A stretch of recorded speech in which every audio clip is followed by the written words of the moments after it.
David is going to take it away. Yeah, thank you. And one moment, I'm just going to share a little something to open and kind of set the context and remind you where we are, how we all got here, and what we're up to here in hosting these events. So this is, let me share this. Excuse me for a moment. This is a part of kind of an infrequent series, but a series of regenerative real estate workshop series. You may not know it by today's title. This is a workshop I've been very excited and wanted to do for quite a while as a student of Larissa's work and friend. But this is a part of our workshop series. And by our workshop series, this I'm referring to Latitude Regenerative Real Estate. We're a group of people working to transform how we inhabit the planet through real estate development and consulting. And but today, I really want to jump right in to regenerative power dynamics in systems transformation with Larissa Conte of Wayfinding. When we come back at the end, I'll share a couple more ways that you can kind of get related with Latitude, but the emphasis of today will really be on inviting a conversation with Larissa. She's going to share a bit, and I'll be asking questions a little bit periodically, jumping in here and there since I have experienced her work and have spent some time with her. So I'm going to come back to the room and just share a little bit more about Larissa. So wow, where to start? So she's an amazing teacher, and I would say, just like you probably saw in her bio, she has quite a history. This comes from both like personal and multidisciplinary research, but also lived experience and having had many teachers over the course of 20 years of exploration and design work. Excuse me while I add people.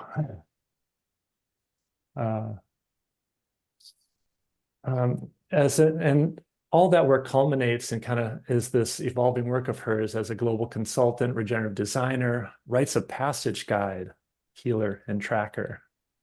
And I just can't even begin. It is like we were just talking before this session started about how when you enter this work of power fluency and power literacy, as she'll share, and a broadened frame of what power even is and how we experience it, there are times when, like this, where I feel myself on the cusp of losing my words because I really want to articulate how valuable I found her work in helping me feel these potent moments and step into them and not shy away from them. Where in the past, prior to her work, I'll say, to just get a sense of the evolution of working with her, so I may have leaned away right now and gone a little quiet and not really been comfortable to hold this seat and introduce someone who I respect so much and just shy away from this moment. But I have a deep love and admiration for Larissa and really want to make a warm introduction and really give you the floor now, Larissa, to share your work. And I'll just pepper questions as I see them and feel them and sense them throughout. Awesome. Thank you so much, David. I am so excited to be here. I'm so grateful to be here. And I'm so grateful to each of you who feel called to show up today. So I want to begin with some sensing. My work has a lot to do with sensing. So when I say the word power, I'd love for you to start participating in the chat and share, 1 to 3 approximately. If you're like, I got 5 or 6, go nuts, knock yourself out. What are the first images, emotions, and like physical sensations that come into your awareness, that come into your sensing? And we'll just see what comes in the room. And this is an experiment in non-judgment. This is an experiment in spontaneity. This is an experiment in not needing to be perfect. Just what comes up? What are the associations, the embodied reactions you have to the word power?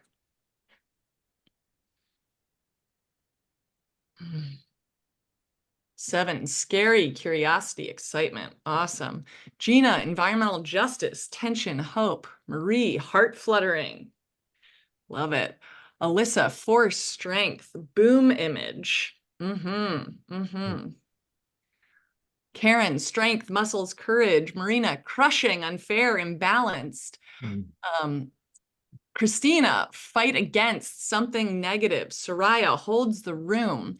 Melissa, architect for the city of New Haven. Power for me is associated with people who need external validation. Mark Voss, corruption, leverage, flow. Cassandra, target, comfort, run. Daniel, fleeting, variable. James, authority, wealth, more negative, I guess. Amazing. Thank you so much.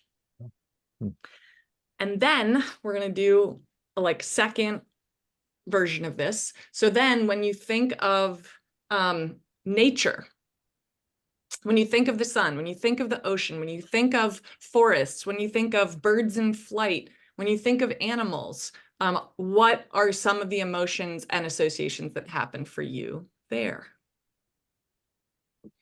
Healing, joy, peace, love, harmony, peace, bliss, calm, alive, abundance, spaciousness and expansion, freedom, songs, colors, breath,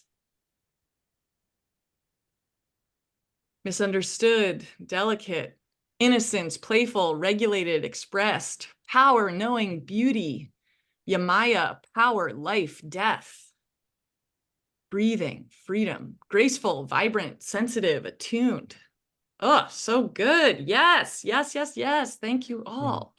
If there are any more that want to trickle in, please bring them. So I like to start with this sensing and this invitation because we have been imprinted with particular beliefs and particular associations around power.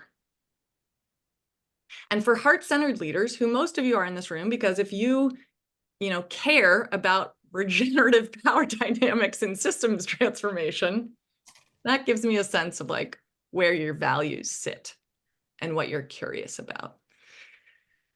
And what I know from, as David said, I have over 20 years in research, practice, and lived experience in multidimensional interdisciplinary engagement with power, with like, what is power? And what I've seen in serving heart-centered leaders is that power is mostly regarded in several key ways that actively impede our ability to be impactful. So there are common false beliefs that one, power is one thing. It's either good or bad, like basically always bad. And if a heart-centered leader wants to create benefit in the world, they don't want to be bad. And so if having power means being bad, then like you have just set up a belief structure in your consciousness to block your expression of regenerative power. Because the concept of those two words, even being together, describing a human being, not just energy systems, not just like, oh, this is a solar project, or these are wind turbines. The notion of regenerative power dynamics, you might know that power dynamics always carries this implicit negativity, which tells us about how we view power. But then, what you're talking about and these sensations of nature, this aliveness, this peace, this clarity, this calm, all of the things you were describing were how you experience power in nature. And since we are nature, how can the power that speaks through our own beings always be bad? As regenerative change agents, whether you are part of the Latitude community and you work specifically in regenerative real estate or not, or you're a coach, or you're a healer, or you're a musician, whatever brings you here today, your mastery and your work in the world is an avenue by which you can express your own power that serves the whole. That's a phrase that I use in my work. But to step into this terrain of power and the possibility of regenerative power, we have to clear away like a lot of the vines that kind of make our bodies go like, when we hear the word power, you know, that started happening in the chat, to just know like, oh, that happens literally every talk I've ever given. That is the response. People have at best a like, maybe it can be good, or just like fully, you know, want to throw up on the floor. It's bad, it's corruptive, it's abusive. There have to be other possibilities. So as we go, I'll be sharing, and David and I are going to be dancing together and listening to your questions. And I'm also going to be sharing a different perspective, because part of what is required to embody regenerative power is we need to understand it in a different way. And so there will be a bunch of new language coming forward. So first, here's a definition for you. And I did not make slides for you because, you know, I have other materials that I can send you after, and you can have things written down. It's nice to be with each other's faces. But I am going to type some definitions in the chat. So my definition of power, after all of this research and like these experiences in wilderness survival and animal tracking and being a ceremony guide and rites of passage, being a teacher, studying medical qigong, doing organizational consulting, being a leadership coach, studying relationship, sex, and intimacy coaching, all these different facets. To me, like as we strip away this association with military might, which by the way is in the etymology of the word power in the English language, where it's like power, the ability to like crush a foe in battle, is like, if you look up the etymology, that goes back centuries. And so really, what are we talking about here? So I define power is the capacity to move energy through systems. Okay, just sent that in chat for all the visual learners. So what becomes apparent immediately in this definition is power is a capacity. If power is a capacity, then that like clears away the vines of this belief that like power is a thing, and you can either have that thing or not have that thing. And if you don't have that thing, you don't have any power. Ooh, bad for you. No. So like, no, not true. It's a capacity and we can all develop it. Then to move energy through systems, there are a lot of types of energy. So then if there are a lot of types of energy, maybe there are also a lot of types of power. Maybe it's not one thing. And then to move it through systems, for regenerative designers, for those of you with literal background in regenerative design, which I have, I did my first permaculture design certificate in 2006, and then did 2 advanced year-long trainings in regenerative design, 2007 to 8 and 8 to 9. So it's just like baked into my being. It is the first design system I was ever trained in.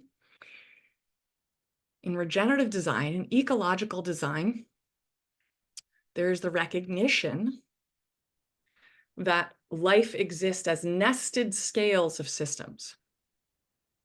So if we're going to be embodying regenerative power, we have to learn to think in systems and recognize power in its many flavors as it flows across these systems. And something I was sharing with David in the beginning is that to steward and to conduct, I use the word conduct like not just a musical conductor of a symphony, but also an electrical conductor. Power has so much electrical nature to it. So what is the energy you are conducting through your being? In order to conduct regenerative power, we recognize that we are undertaking worldview healing. What I mean by that is that we're moving, like, as agents of regenerative change, as agents of cultural healing, as agents of systems healing. We are helping to move systems, structures, towns, organizations, people's bodies, family units, global governments, whatever scale you play at, from these trappings of what I call disconnection consciousness, the illusion that we're separate and often either better or worse, to recognition that we're interdependent, that all of life is interdependent, and that we have a necessary role in the web of life, in creating connection and upholding the flourishing of life. That's what I call connection consciousness. Let's take a breath together. That's been a lot already.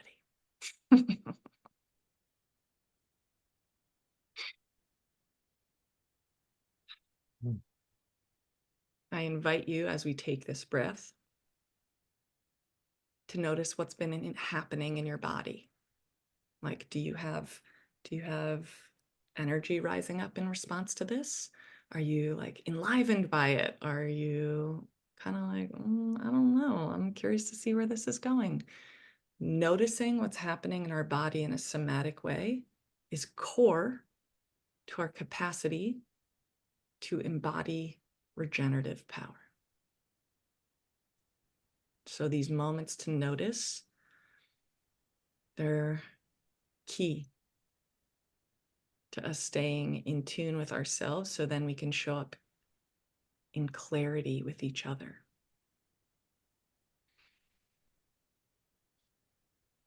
Larissa, I feel like this is a moment where I'm having a sense memory of when I first learned your work and first heard this, and felt these little points of friction. If I was imagining energy running through me, I could feel where there were points of resistance and cognitive dissonance also. It was shaping that worldview piece where it was shaking up my worldview of, I thought power was this. And then I started to sense, like, as if I love your metaphor when you talk about us, like power moving like a tributary of water. Yeah. And I started, or the capacity piece about, energy flowing through a hose, water flowing through a hose, it's just too constricted.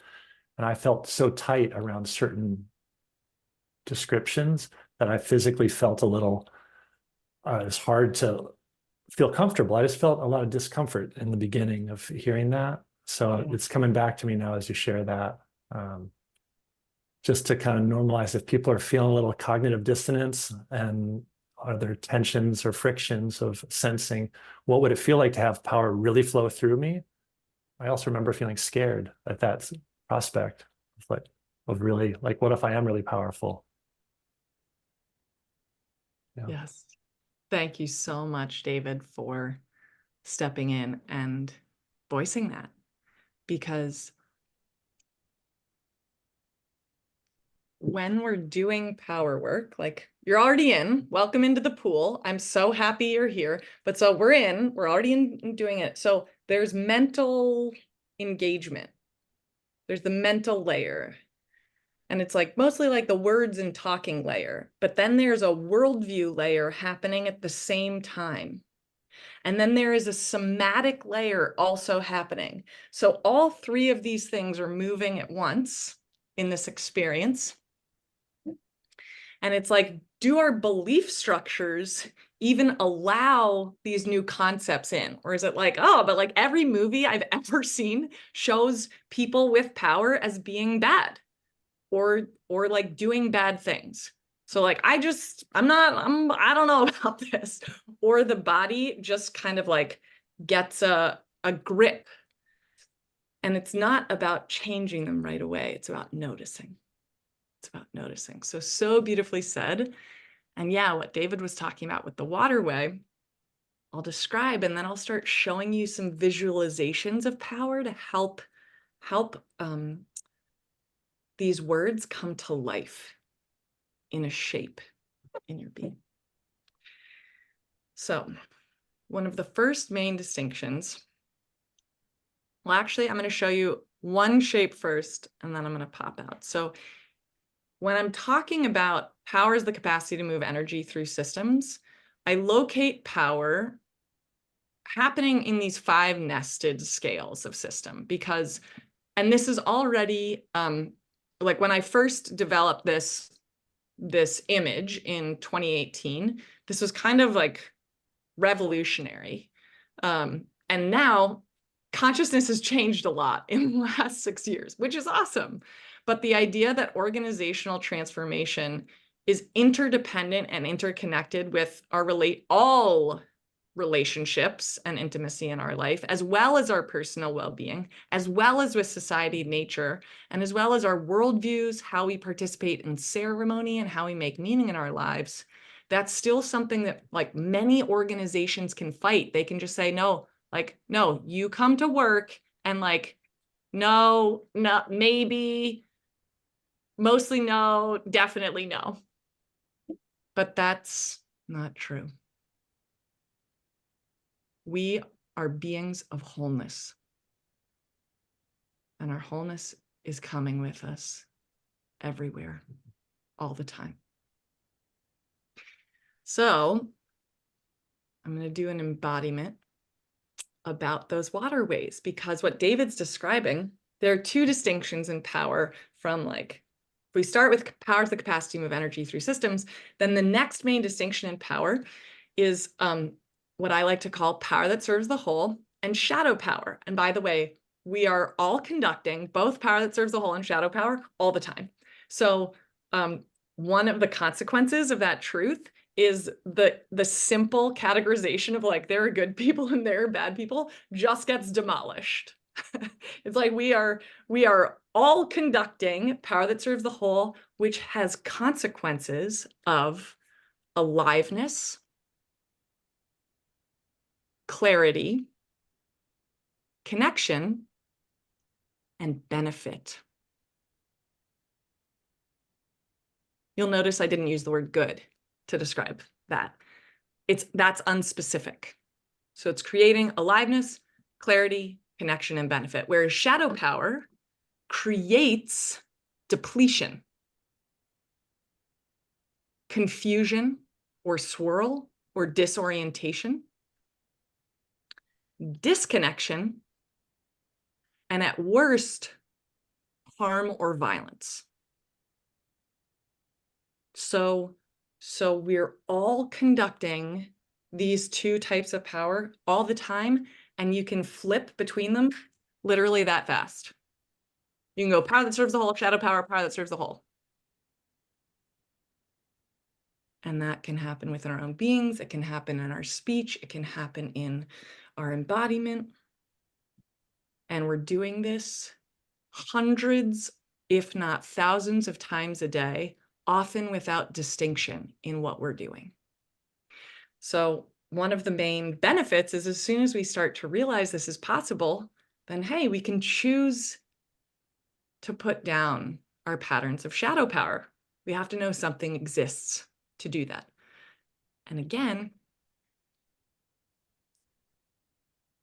we've been gaining initial understanding in different realms of what are those distinctions. And here are some patterns that you might see. You might see those common patterns as they show up across the 5 spheres that I talked about. You also might notice some common patterns as they show up with shadow power.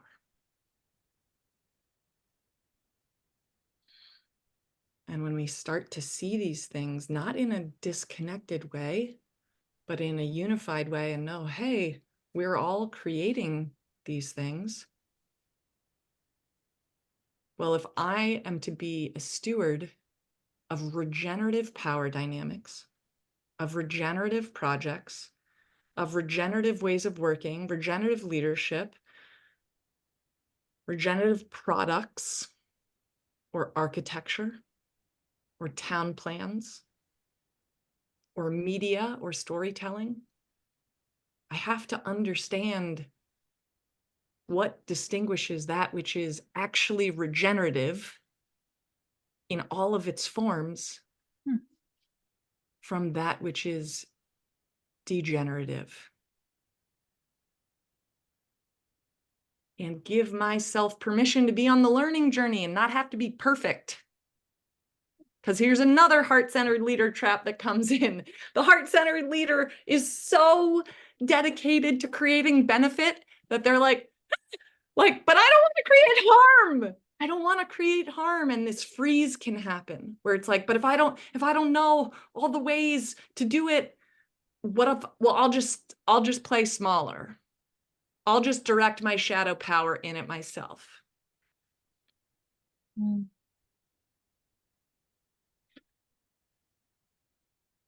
And that brings up a distinction in shadow power, because when I was describing disconnection consciousness, that the belief that we are the illusion, it's an illusion, that we're separate and either better or worse, I am literally describing two forms that shadow power takes. The form of shadow power that believes it's better than others and looks down on others. This can be in arrogance. This can be in believing in entitlement, to being extractive, to being manipulative, to being judgmental. I call that power over. And then there's the counter. And like everyone knows that they're like, power over is mostly what people think power is in its entirety. Like heart-centered leaders have the false belief that power over, shadow power, power over is what power is. And they're like, I'm not into it. Thanks. Call me later. And it's like, great. That doesn't taste good. I don't want it. Well, it also doesn't taste good with power given away, which is victimhood, which is complaining, which is a sense that I don't have any agency. I can't create any change. Why should I stand up? Life's always just been hard for me. Life's going to keep being hard for me. And we flip between these two states also constantly. So if there is someone you work with who you think is like the problem in the organization, that they might be creating swirl, they might not be upholding their agreements, but like your judgment that they're a problem is power over. Or we can be intellectually arrogant, or we can be like, oh, but I think I'm worth more, but I don't feel like I can ask for a raise because like it would never happen. That's power given away. So we create log jams in the waterways of our being to the beautiful, clear, like fluid, overflowing power that serves the whole, that literally just wants to flow through us. So power that serves the whole, if you think of it as water in a watershed, it's not like the work isn't so much of, oh, I need to like get more water. Mostly just need to remove the blockage. And then water can flow more easily. So it's a lot less effort than we like traditionally think.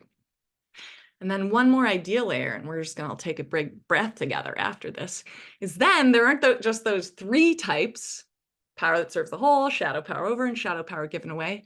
They actually found there are 36 most common types of power that show up at work that can show up as power that serves the whole or shadow power. Wow, it's like a phylogenetic tree of power. There's so many more species of power than we're talking about. So many more species of power than we're talking about. And as you read through this, if this is your first time seeing this map, what seems familiar? What seems unfamiliar? Where do you see yourself, and can you give yourself recognition that yes, with this type of power, I do consistently create aliveness and connection and benefit and clarity. that's where you express power that serves the whole. Find at least one power that you can claim in that way.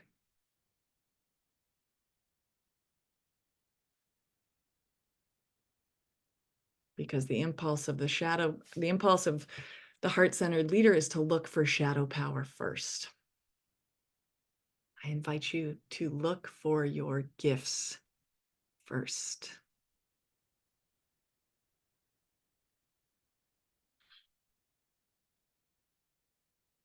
You also might notice some types of power that feel kind of taboo at work, or that you don't totally know how to embody or bring to work.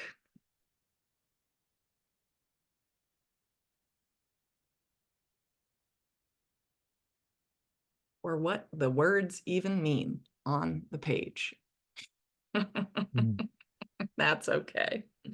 Larissa, I'm Yeah, also David. I'm having another memory of first identifying one and then feeling like, oh, I feel strong. I have a lot of aliveness around that one. And then I also remember when I kind of overcompensated with that or didn't like or like overgave and that kind of like not then it kind of brought me to another problem map. Oh, that's when I'm not really sensing my own like need, like personal, physical or inner power. And it made me kind Mm, of jump around a little bit, where if mm. I felt really a lot of capacity in one area and I maybe did it too much, like oh, just I think over caring, over giving, these things that then feel depleted.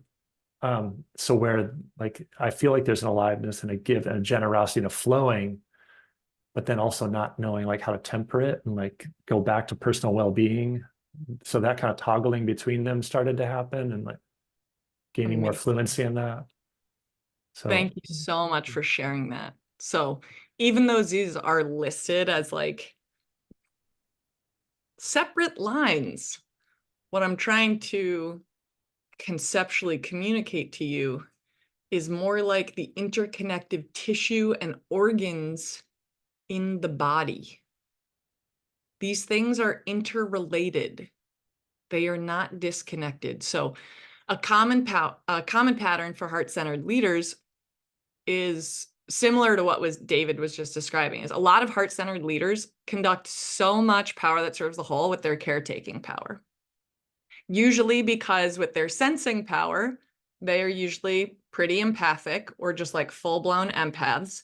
And they can sense other people's needs, other people's grief, other people's sadness, other people's depletion, other people's frustration. With that element of their sensing power, then they can tip into caretaking power and listening or generosity or like help or garnering support for them. But then the shadow of their sensing can click on, and they cannot listen to their physical power when their aliveness is dropping. And so then their shadow power of their caretaking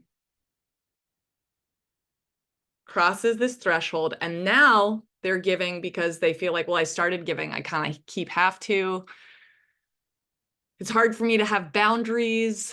I feel worthy because of what I give to other people, even though I'm resentful inside. And now I'm kind of angry or like, ugh, I'm having mixed feelings about you, but like I want to look like a good person. So I keep giving. And so then that's how we see these subtle interconnected knots that happen in our body and our power flows.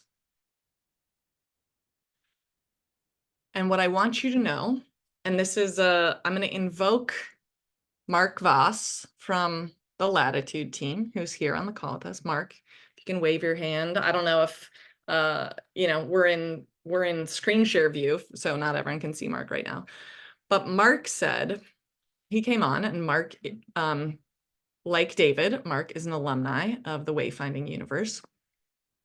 And I asked Mark, what would be your greatest intention, your greatest wish for this whole group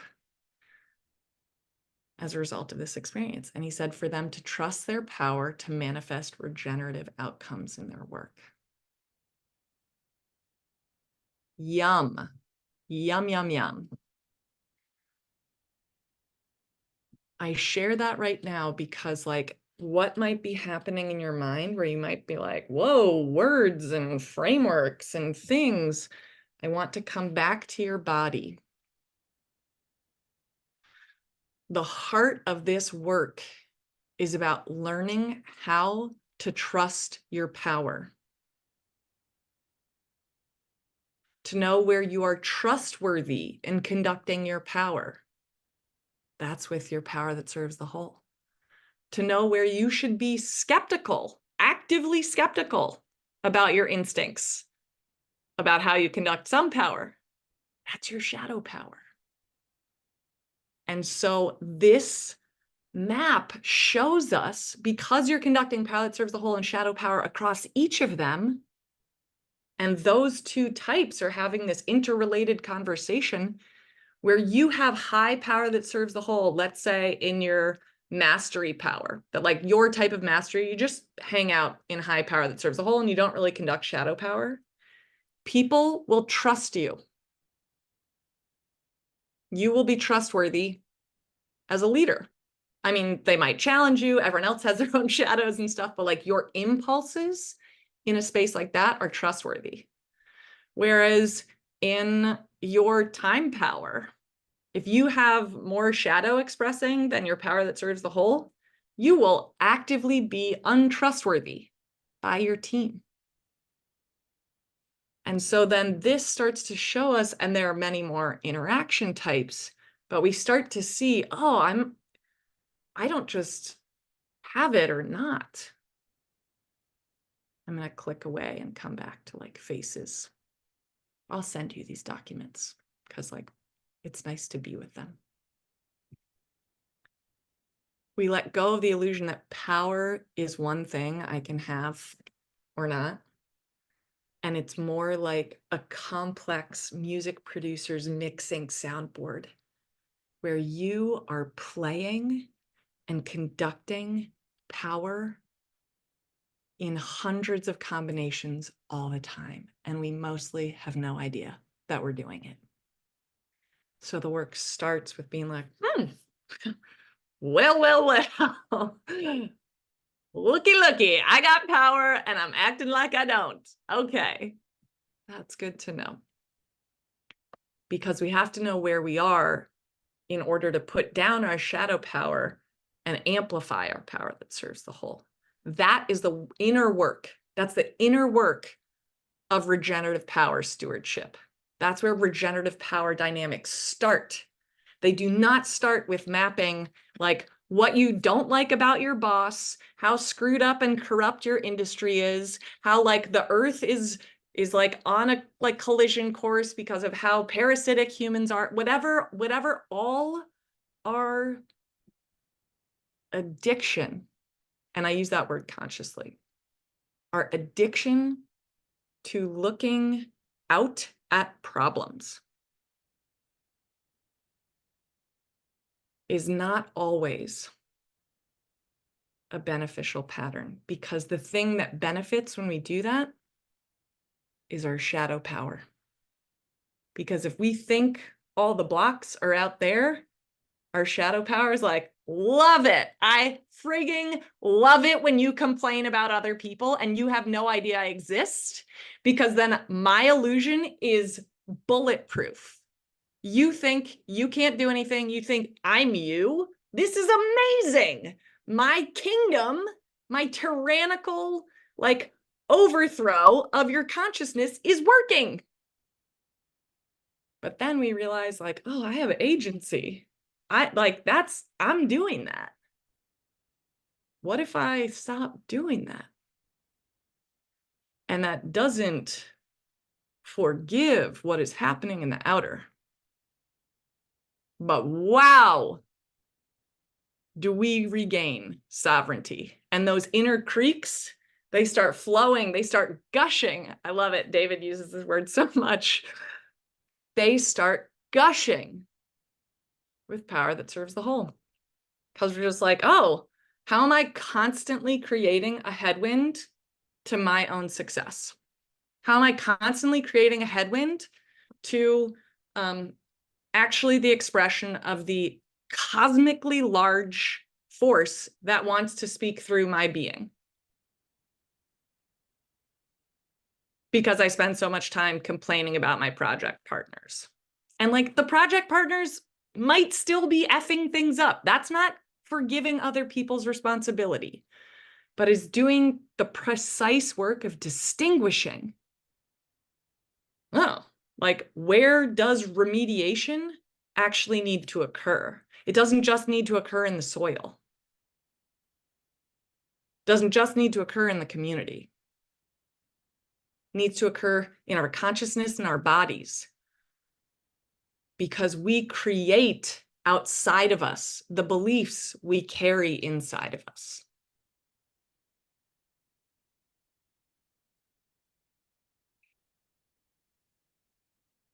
And then that comes back to Mark Boss's question in the chat that David Todd said, that is like actually the real reason why we can be terrified by the topic of power itself. That what if I am actually really, truly powerful? Will I be safe?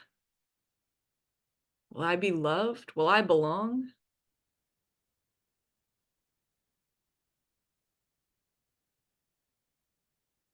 Because I want to be safe and I want to be loved and I want to belong. And sometimes we want those things so much that we'll choke back our own power.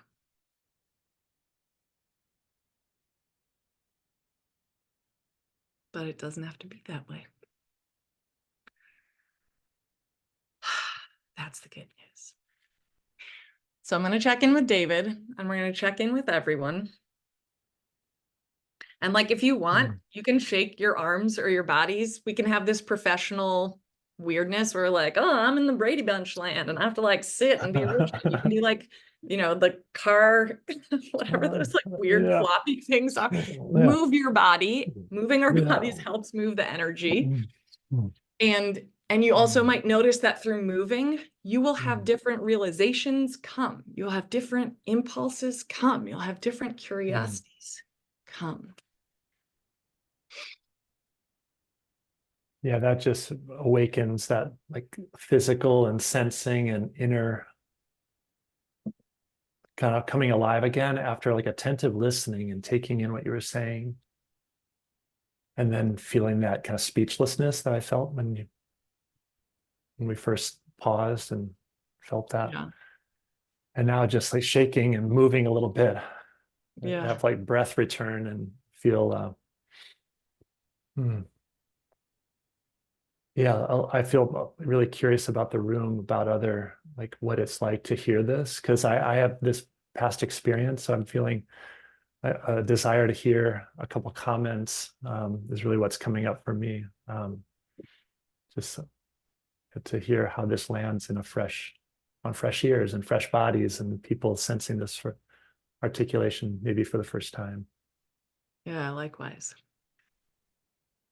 And maybe if you feel called to speak, just like physically raise your hand, because then that can give people a visual cue as you come off mute.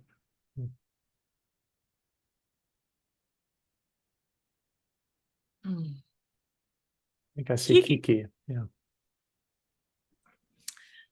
Hi, this is so great. A couple things came up. Number one, when you defined power as the capacity to move energy through systems, the fact that that is so neutral really struck me. And then I also found myself, like, what came up right after that was like a sense of judgment towards myself. Wonderful shadow power showing up, but really like a sense of judgment to myself for the areas where I know I'm I'm stuck, or yeah, maybe there is a bit of that freeze, and the judgment being for why I can't just do it, just move the energy through the system.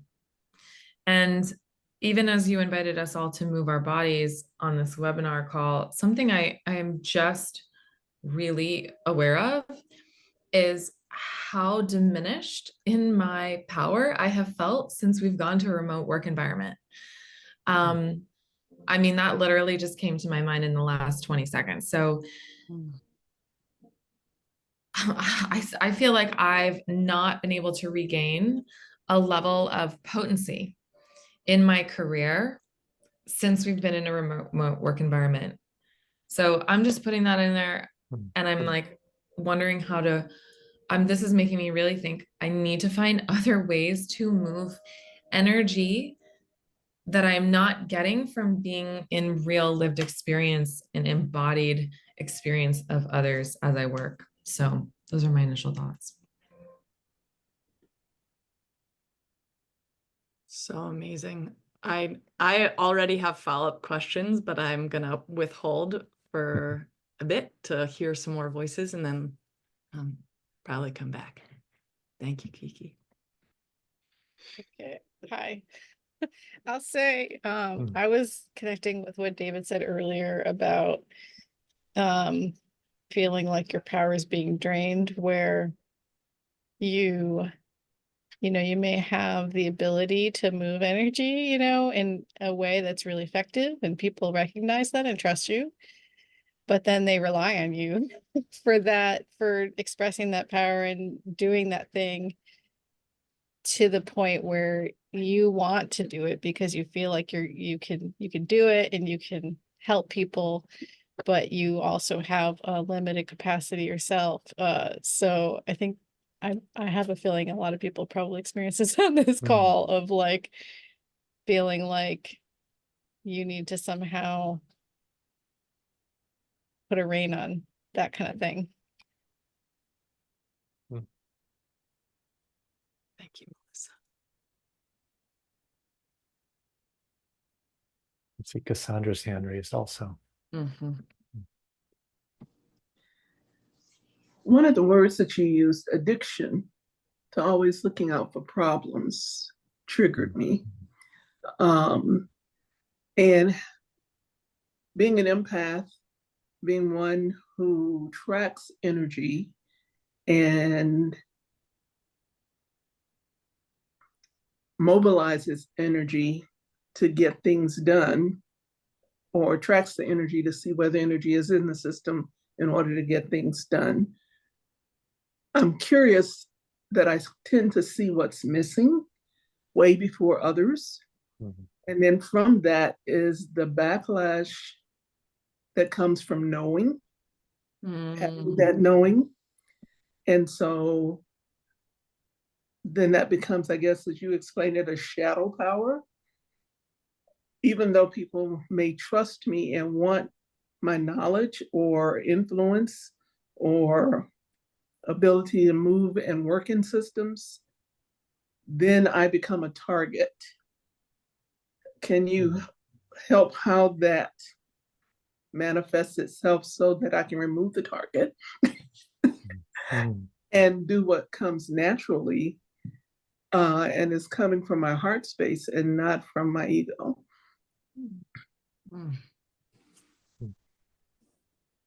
So beautifully articulated. Thank you, Cassandra. You'd like to hear one more? I see Sivan also had something to offer. Thanks. Yeah, so I'm kind of at a really exciting point of working with a very regenerative company who are potentially just about to really scale up. So there's going to be a lot of really conscious conversations about how does the company want to be structured, how are communications going to flow, what's going to be the power dynamic. So this is really interesting. It was really interesting to see the different forms of power. Partly from like a personal perspective, I feel like I have a lot of different strengths and skills, but it can be quite difficult for me to position them within a job title. But looking at the matrix of different kinds of powers, I could say, all right, well, I've definitely got good design power, and I've got this power over here. So it felt like a really helpful matrix in terms of helping a team of people collectively see where the power is and how those powers could fit together. So thank you. Thank you. I thought I saw Sharon's hand.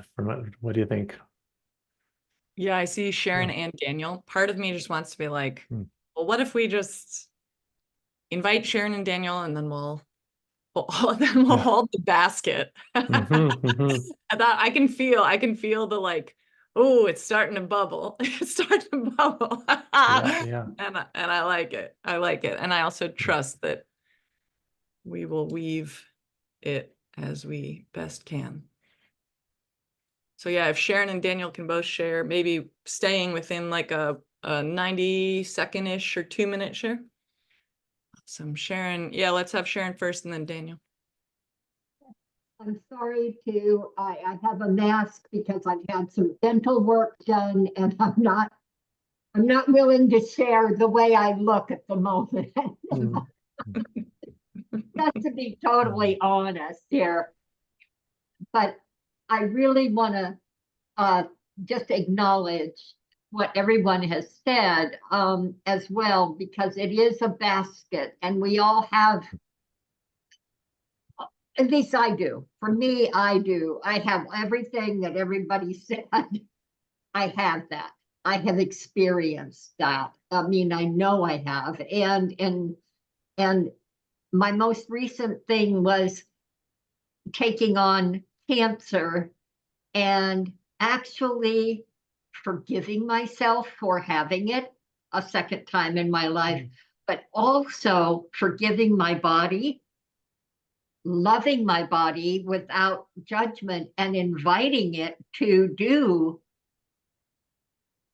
what it does all the time, which is to regenerate, is to live, is to step into that and be with that, and to not be afraid of death.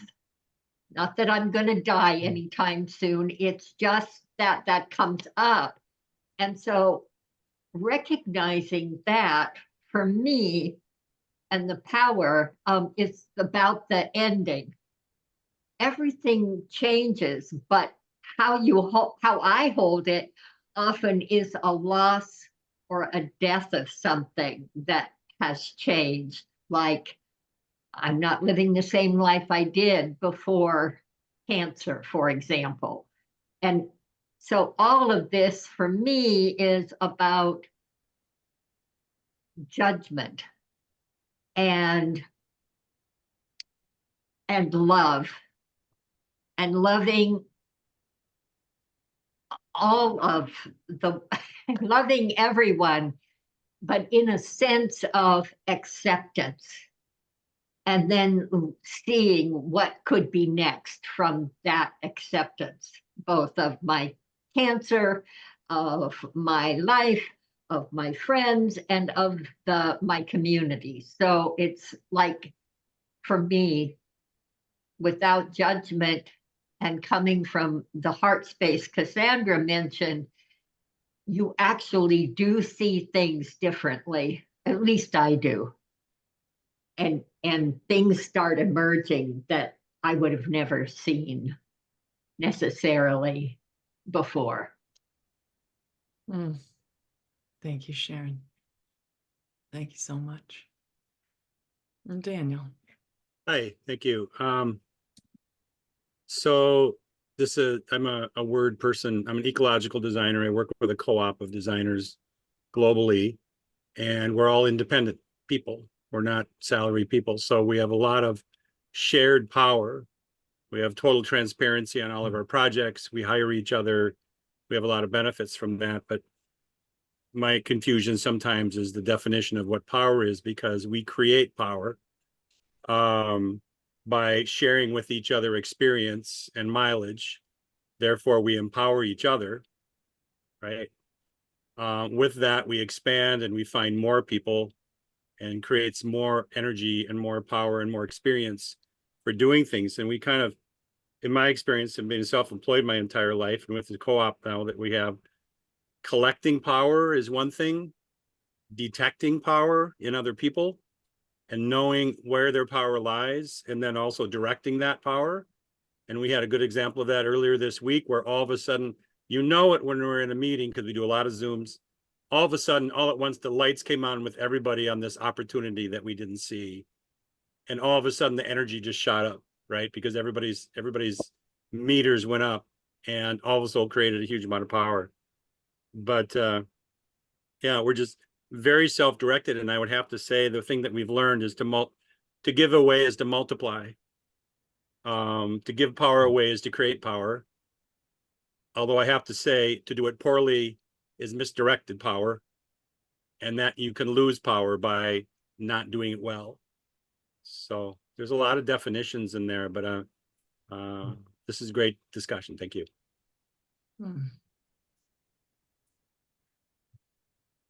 Thank you so much.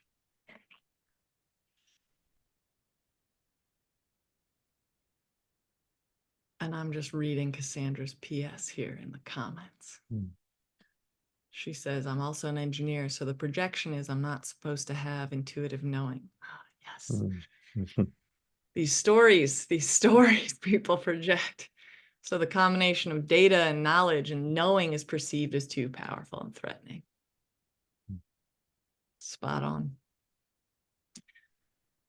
David, this group came to play. Yeah, we have a good dynamic group. And when you know it, they have experience of power. Yeah. Oh, thanks so much, Alyssa. So some is it okay if I just start? Weave away. Okay. So some themes in what's being shared, some themes in the room, like who you are, who I'm experiencing you as an audience, because I have talked about power to so many different groups of people with different industries, different roles, and something that I'm feeling uniting everyone who's shared, and perhaps all of us in this room, you have very highly developed sensing power. Your ability to articulate energy, your ability to articulate your emotional states, to sense how others react to you, to sense what happens in group dynamics, to sense that energy register Daniel just described, or the feeling of that target on the back that Cassandra described, or the stagnation, that constricting stagnation that Kiki described. Sensing power is one of the prerequisites to being great at conducting power that serves the whole. Because power is a sensation, it's not an idea. Sunlight is not an idea. It's warming, sometimes searingly so. When someone throws a verbal dig, that energy hits us and lands a certain way. So we have to be able to know the language of power. First and foremost, the language of power communicates through energy. And energy is something we sense. It's not something we think. So in a intellectually biased culture, there can be a lot of like, oh, but I want to keep talking about the framework, or like, I want to mince words. And it's just like, baby, the framework is just the welcome mat. It's not the destination at all. So that's one thing. So validating our own sensing is key as we hone the instrument of our sensing. We are vibrational musical beings. And that stigma that Cassandra so exquisitely described, especially if you're in a technical science field, you know, if you're an accountant, if you're an engineer, if you're a doctor, there are so many different fields where the existence of other ways of knowing, other forms of intelligence can like go against the worldview.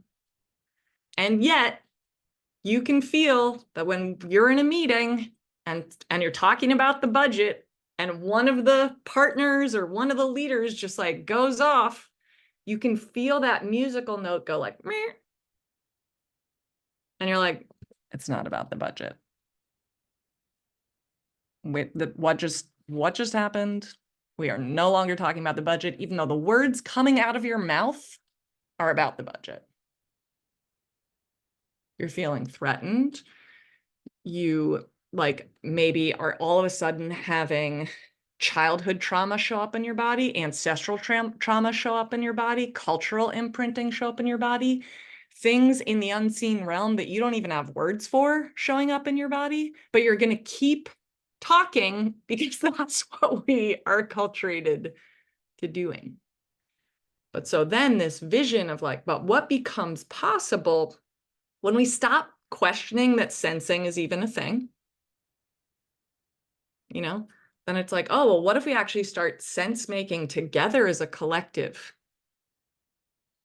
And then what if we actually have words to describe that sense making? So I hope I'm pronouncing your name right, Seven, but so many people who are in the wayfinding community are like, I don't care about being the chief marketing officer or like a director of people operations. Like I literally just wanted that, what you're describing with power that serves the whole, I just want to do that. Like that's who I am. I just do that. And so using the power landscape map can be like, oh, I have incredible mastery in alchemy power. Like I am masterful at transmuting that which is stuck. Oh my God, your baby. At transmuting that which is stuck, that which seems like decrepit, and finding the resurging, flourishing life force in it to come into a new form. Like I do that everywhere I go. I'm amazing at that. Like I would also like to get paid for that. That would be so cool. To stop having this just be a freebie that everyone benefits off of and like comes talks to me about at work, like let's have a lunch date. No, like I'm not going to do spirit healing work on you at lunch and pretend like we're friends having a lunch conversation. Like I'm using my power, even though we don't acknowledge it. And so now I'm doing unpaid labor. We can evolve how we work by recognizing there are more types of power than decision-making power, positional power, wealth power. It's like, that's what people think of when we say the word power. Woo, okay, I'm going through the notes. Okay, Kiki, one of these things that you brought up was, you said this amazing phrase, I need to find other ways to move energy that I'm not getting from real in-person experiences. We could go like so deep in this, and Kiki also asked some amazing pre-questions. But for people who are amazing at sensing power, that basically like you're the mushrooms, you're the decomposers in your social ecosystems, you're like, oh, like you have some things you want to compost, like I can help you break down those toxins and turn them into gold. Like I do that all day long. We actually can't just do that all day long. We need to move off if we are supporting other people in their trauma, if we are supporting other people in their rage, if we are supporting other people in the imprints of systemic oppression. Like we can't just bear witness and eat that all day long. We need energy hygiene practices. So that's like another layer of believing that energy is real. Oh, but it's just where we are as a culture. It's all right. But you know, if you're grief tending someone, if that's part of your established skill set or developing skill set, and you find like, I can do this and I love you, and then after it, like, I'm tired. Yeah, because you've just been doing Olympic weightlifting with your emotional power, with your spirit power, with your alchemical power. And so I'm happy to talk about this offline, Kiki, but for any of you who can find yourselves tapped out in these certain ways, in these overgiving ways, it's like, in what ways are you not remediating your own being?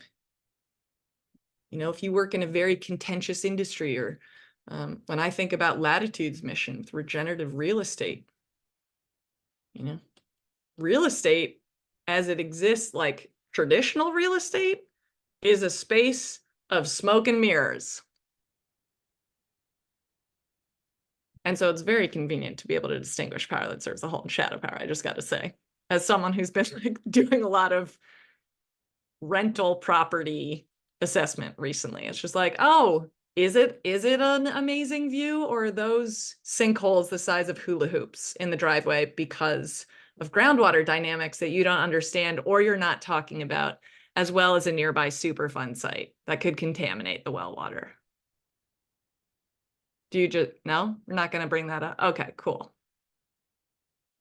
All right. So part of like the gift of these distinctions and this embodied power literacy, it's an embodied skill. You start to trust your sensing. You start to notice all those off notes. You start to act immediately on your impulses because you're like, you know what? I'm just not going to let the like potential fuckery train roll out of the state. Like, I know where it goes. I'm not in for the stakes. And then you're like, woo, dodged a total nuclear meltdown that would historically have taken me a month to recover from. I am so proud of myself. Now I get to do things I love instead of clean up shitty messes. Yum. Regenerative power is so fun. So like that also speaks some to Melissa's sense of being drained. It's like there are many ways of being drained. We can overgive our time, we can overgive our energy, we can feel obligated to give beyond boundaries. We may come from families or have cultural imprinting that we're not allowed to have needs. We might even not have like words come when it's like, well, what do you need? And if it's just like blank screen, sit with that question until something comes, and it's okay if it's a whole day. There's like there's a wayfinding principle I have, which is only go as quickly as you can go well. What if we actually like related that way? What if we only rolled out real estate development projects that way? What if we only passed legislation that way? What if we only developed world-changing technology that way? Oh, I mean, maybe personal bias, but I think that'd be beneficial. And since you have the most sovereignty over this system, do it here. And this comes back to the addiction trigger. Thank you so much for saying that, Cassandra. You and I share that same superpower. I can find the off note, the crack, the imbalance. You give me like a half a second and I'm like, boom. It's like, I just saw 7. And it can be a tough superpower to be around. It can be a tough superpower to be around. But it's like, oh, I see these things that want to be filled. I see these things that want to be cleaned. I see these things that want to be loved. And I don't have to foreground them. I can like ask you,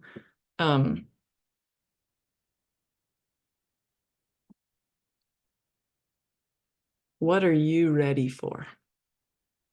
Because just because I can see it, like and I'm sure you've had that, like you strike me as an incredibly masterful being, that like, I'm sure you have the feeling where you've had those times where you're like, I know I'm not going to say it because I don't think you want to hear it. Or I'm going to ask your permission if you want to hear it. And someone will say like, yes or no. Yeah. And Cassandra also asked this amazing pre-question around like all of the ways, this feels really, she asked if this was like relevant to the conversation. I'm just going to say this is entirely relevant to regenerative power dynamics. She asked a question about race and power. Cassandra, would you be open to me sharing the question? Okay, thank you so much. So in the pre-survey, Cassandra asked, she said, I'm not an ambiguously Black woman, which means it's visibly apparent that Cassandra is a beautiful Black woman. So my presence evokes projections that result in power issues in any room. Is it energy related? So we already know in the United States of America and most countries that there's a construct of privilege that has occurred. There is an overlay of like rules and consciousness architecture that attach meanings to different people's identities, ancestry, ability, religion, gender, on and on and on and on. And what can sometimes baffle people is that privilege power doesn't automatically, it's not just like shadow power on its own. Privilege power can have an expression as power that serves the whole. So privilege is it's like an invisible overlay in the culture that is thankfully being deconstructed real time. And as regenerative stewards in systems transformation, we are each responsible not just for the regeneration of our physical environment, of our own bodies, but also of the dismantling of the illusions, these codes of falsely created privilege. And Cassandra shared, it doesn't just occur in integrated environments, so with non-Black people. It also occurs in Black church environment. People are generally drawn to me, then something happens that evokes power responses or avoidance. I feel observed but not engaged. That sensation of feeling observed and not engaged. And this precise dynamic is part of why we can fear stepping into our power. It's like, perhaps you are observed, Cassandra, as you sit there and just like, I can feel you very strongly. Oh, I feel you as one who has earned her power that serves the whole. And David shared a little about you before the call too, so I got some background. This is very glowing. One of the isolating consequences in a culture that doesn't understand either shadow power or power that serves the whole is that people can regard someone who is embodied in their power and fall into their own shadow power so hard that they don't reach out and love that being. Then they become an object of envy, or they become an object of inner wobble of like, would you even want to talk to me? Am I even worth your time? This is part of what we see with like, this is not necessarily saying that all famous people are inhabiting their shadow power, or sorry, their power that serves the whole, but it can become an isolating thing that it's like, oh, if I'm bright, are you gonna fall out of center, or can you still remember I'm a human? Like, I still hurt, I still long for things, I still love. And Cassandra, I have this happen to me constantly. I have literally been lying on sidewalks, wailing at the top of my lungs when my dad died. When I found out that my like totally amazing dad was gonna die. And hundreds of people just walked by my body. No one stopped. No one stopped. So it's important in this work to gather together with other people who know what's really happening, because there's also can be these like isolating consequences to it. Where it's like, well, that fear I named of like, am I really gonna lose love if I become my brightest self? I don't know if I want that. Like that is a core, that's down in your pelvis, that fear. That's how deep it's like base of the spinal cord. We're here to be together. And it's like, oh, but if like if you're gonna keep choosing your shadow power, do I just need to keep choosing my shadow power to have people? That is like an existential heartbreak question that comes up in the work. And I know it very well. And it's part of my aim to create community, because I happen to know hundreds of you in continents all over the world doing the most heroic, mythopoetic transmutation of things like Sharon shared, of forgiving herself and her own body. We're getting cancer again.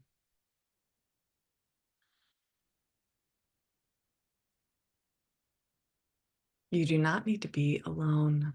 We do not need to be alone in this. And then it's also like pretty amazing to have other people see our own beauty and reflect it back to us, because then it's like we start generating our own updraft. And it's like, oh God, this power set is like, it's actually super fun. This is like very fun. I am not spending most of my time in the like muck shithole anymore. That's cool. And I don't feel alone. That is also cool. And then now we're a cooperative of people doing projects, like affirming our sensing and then navigating by our sensing. And we all saw that moment where our energy hit the top of the register and we know that's the project, and we don't need to make a PowerPoint to present in 4 weeks to decide to do it, because everyone's bodies know we need to do it.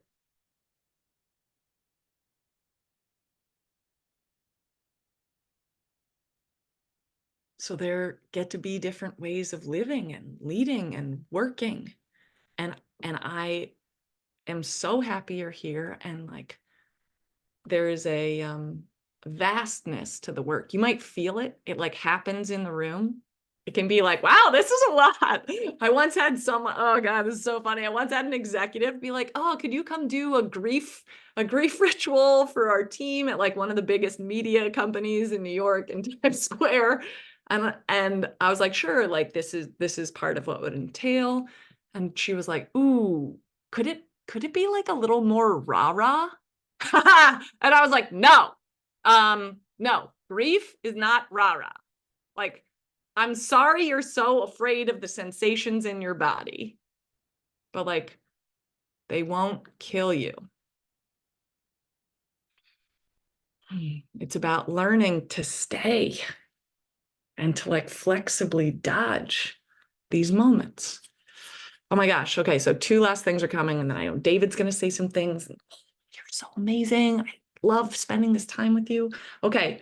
1, vision for self. You get to be more alive, more clear, more effective, more loved, and not just have more impact in the world. You get to have more joy in life, because the martyred heart center leader, like, oh, I'll do it for everyone else and then just kind of give up on my health or ever falling in love or ever traveling. No, that is still disconnection consciousness. We need both. So like the part of you that's like, ooh, but I don't want to go on vacation. Great. Then like you get to go on vacation. That's your work. Yay. It's so fun. So that there's this interdependent, reciprocal relationship between the mythopoetic work of your soul and the beauty of your service in life. They have to breathe together.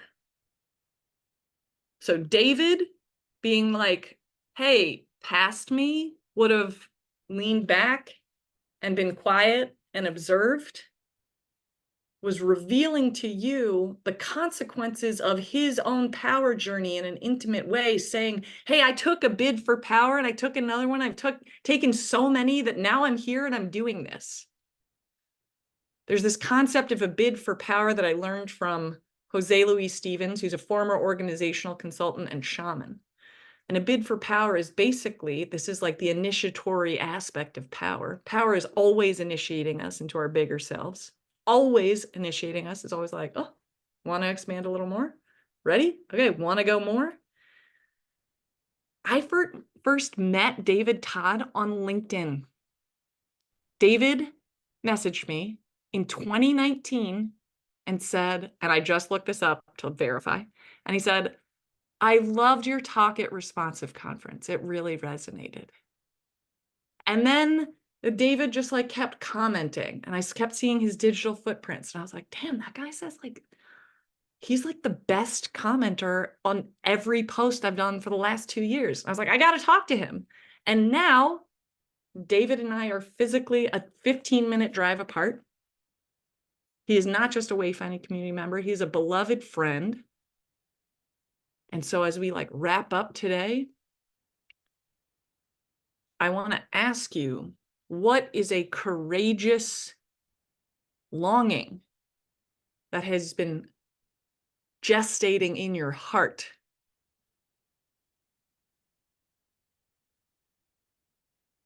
that would be like kindling and logs on the bright burning bonfire of your power that serves the whole, that you get to go for, that you get to know you're smart enough, your sensing power's right, you're worth it, you can tell the story, you can be the one to lead the project. It's not coming from your ego. You are dedicated to power that serves the whole. These small things are literally the epic cinematic moments in your soul where it's like, oh my God, please submit the proposal. I want you to get paid so much more money. Like, I want you to have decision-making power. I want you, specific humans, to be entrusted with greater systemic power, because I know you'll benefit the whole.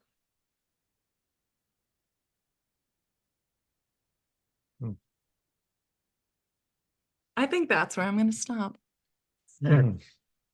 I love it. Thank you so much, Larissa. And I know many of the people on the call, and you're so right. Your sensing is true and right.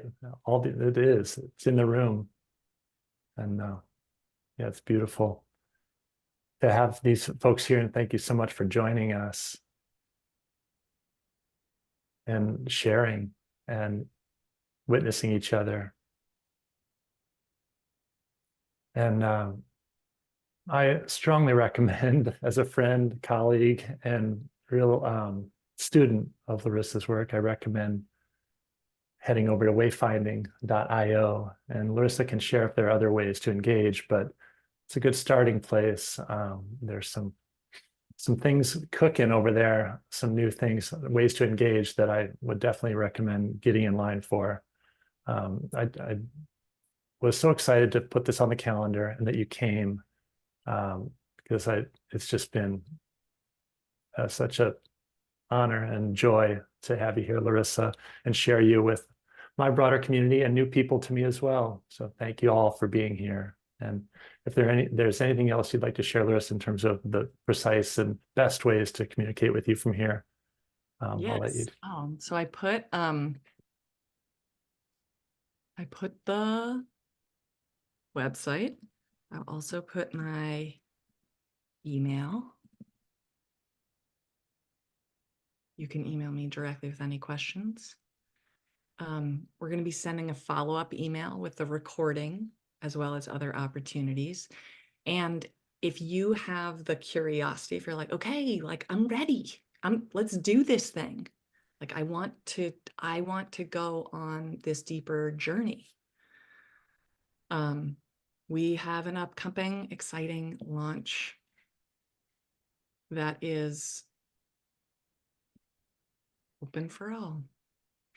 So last year I created something called the Power Assessment for Leaders, which some of the people in the room have taken. We have evolved that assessment over the course of this whole last year, where you get to take, in under 60 minutes, you answer questions about all the forms of power that serves the whole and shadow power. Not all, I'm going to take that word out. Many, like representative set of behavioral and belief demonstrations of each of the 36 types of power to know how you're conducting power in order to then step into a self-guided experience changing your relationship with power. So the power assessment is basically like a biometric test. It's not like your birth chart in astrology. It is not, it's not who you are forever. It's who you're being. And we need to know who we're being to know who we can become. And we are finishing like a sign-up page. The original power assessment for leaders cost $99. If you want to step in, you can get both of those for $99 before we launch. It will be a total price in the future, once it's live, for $377. So I trust your sensing. I'd love to have you join if so. I'll also be sending a newsletter sign up. You can sign up for my newsletter. We can connect on places like LinkedIn or Instagram.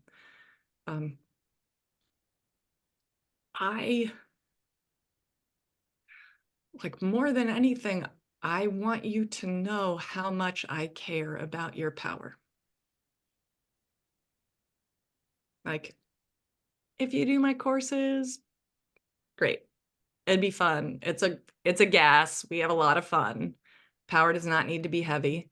P.S. Spoiler, your shadow power also is not bad, and it's not your adversary, and it's your great inner teacher initiating you into your greatest self.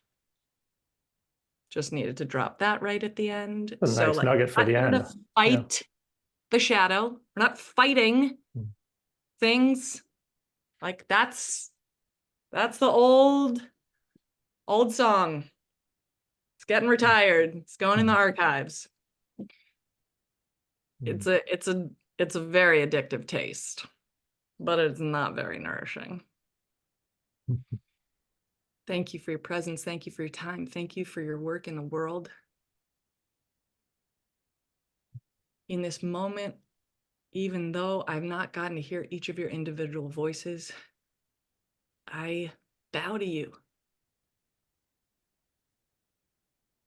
I appreciate you so much. I appreciate your existence and your efforts and your heart so much. Thank you. And thank you, David. Ugh, my wonderful friend. All right, you all. Thank you again for being here. If you'd like to come off mute and say goodbye on your way out, feel free.